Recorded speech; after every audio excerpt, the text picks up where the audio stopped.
Hey everyone, this is CrockerComics. Instead of doing the normal thing where I talk about nothing for whatever amount of time I feel like, I actually have a story to tell. One of my friends wrote a story about the characters I drew on the stream last week, so I'm gonna read that story, and you can watch me draw while the story happens. So, see ya after the story. The Pancake Princess stared at herself in the full-length mirror. Atop her round, fried, batter head sat a gleaming butter tiara. Elegantly draped over her strawberry and cream-filled curves was a beautiful Syrupian gown, the plunging neckline revealing her ample freckle-cooked bust. The dark syrup color was slimming her larger figure, and the sticky dress pooled at her feet, held together by the thinnest of films.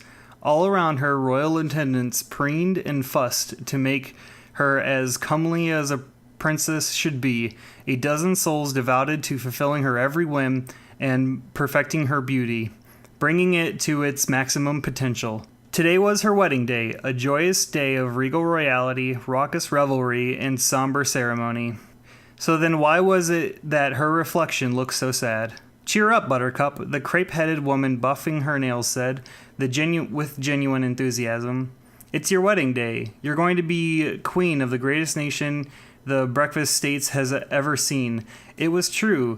She was betrothed to Belge Waffle IV, King of Syrup, most powerful of the four lands that made up the United Kingdoms of Breakfastia.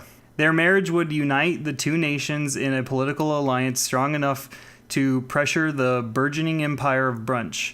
It would bring a harmony to Breakfastia. It would forever bind her to this foreign place, away from her family, her homeland, and her lover, Joseph the Bacon Boy. Now 1,000 miles away, she longed for his sizzling personality, his salty kisses, and even his greasy complexion. He was so bad for her, but he was all she wanted. No, that life was not meant to be. Instead, she would do her duty and marry King Waffle. She was a lover, a free spirit, but she was also a dutiful daughter. She would do as she must. A young squire, his waffled face dry and pockmarked, came into the room to address her personally. "Are you ready, milady?" She wasn't, but the question was rhetorical. The ceremony is about to begin. The myriad of attendants ushered her through the long hallways and up many flights of stairs until the Pancake Princess stood before the two large doors. An organ started, the doors swung open, and before her stood a congregation of food folk from all stations and classes. The common people occupying the back, while the royalty filled the front. Royalty indeed. Next to her father, King Swede Pancake, stood the Gypsy King of Skillet, his face an unreadable jumble of onion and peppers. The pew on the opposite side of the aisle held the Rajmata of Omelette Denavar and her young courtesan. Her egg beautifully caught the morning sunlight, just barely shimmering. The most surprising of guests, even more so than the Gypsy King, who was known for his wandering, was the Earl of the Sandwich Isles, leader of the land of luncheon. No doubt the lunch lords and lunch ladies approved of this union only because of the pressure it placed on Brunch. Both Luncheon and Breakfastia wanted the space occupied by Brunch. With the eyes of the world upon her, the aisle stretched out before her, longer than a world record-setting hot dog. But what choice did she have? Wearing her most dutiful smile, she took the first uneasy step. "Stop this sham of a wedding." Princess Pancake would have thought the words were her own if she hadn't audibly gasped in unison with the gathered crowd. Either way, she dutifully obeyed and turned to identify the voice. Standing proudly on the ramparts, flanked by Bruncheon soldiers, was her salty, greasy, magnificent lover, a far cry from the pauper boy she had left behind only days prior. Now Joseph looked every bit the fairy tale hero, pointing his rapier at the evil king who was about to steal his bride. Only Waffle wasn't evil, and life's not a fairy tale. Bolts, loosed from Bruncheon warriors' crossbows, rained down on the party guests with lethal precision. Just like that, the bigger-than-life dream exploded into a living nightmare. The efficient, an Oreo nomad,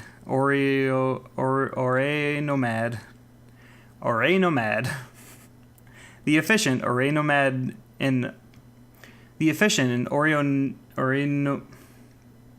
I can't say that word, Matt. Or it's like Oreo and nomad. Anyway, the Oreo nomad was a priest.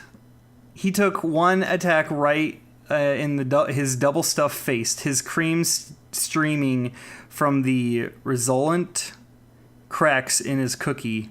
Standing beside the dying priest, King Waffle was pierced with a dastardly bolt, just inches below his golden, elegantly engraved king's medallion. Mortally wounded, the Waffle potentate coughed batter into his gray and brown mustache, staggered just a step before collapsing forward, his silver crown rolling away from his cooling, lifeless head. All around her, the wedding guests turned into a slaughter as more soldiers from brunch revealed themselves and launched their ruthless attack. Unprepared and outnumbered, neither the cream cheese guard nor the bagel militia could do much to mitigate the carnage. The gypsy king of Skillet had been scrambled. Denivar's lovely egg was now soaked in her own salsa. Even her father, Sweet Pancake, was spilling his lingonberry jam, the sticky jelly oozing from his sword-slashed face, all because her and her little bacon boy. Joseph's voice startled the Pancake Princess. In all the chaos, she had lost track of him. Now he stood beside her. "Why?" she breathed, barely above a whisper. They locked eyes. His gaze was stern, and his crispy face glistened with sweat and grease. Had he always been so crispy? "I promised you that I would move mountains if they came between us. Breakfast royalty is much easier to dispatch." The words were as romantic as they were crazy, and as a sort of wedding gift, Malice the honey bear of brunch was happy to offer his assistance. Without further explanation, her love-crazed paramour took her hand and led her away from the massacre that was her wedding ceremony. It should have been the happiest day of her life. All right, so that was that. That was a short story fiction about characters. Thanks, Matt. I don't know. Anyway, yeah, cool. All right. So if you enjoyed the story, let me know, and I'll do more of those if people decide to do more stories based on drawings that I've made. If you hated it, let me know, and I won't do it ever again, because that was actually kind of difficult to read all that. I'm not a reader. I mean, I'm a reader. Okay, God, getting into weird territory right now. I'm not a voiceover artist. I just have a microphone right now. So, yeah, so thanks, Matt, for that.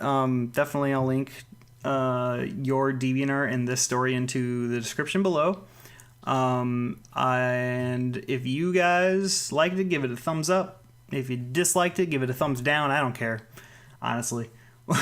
And then I'm going to put some stuff up here where you can see other videos that I did. And join me, subscribe, and then get notifications, and then you can join me on my stream. And we will hang out and draw silly stuff. Probably more food people for some reason. All right, cool. Peace.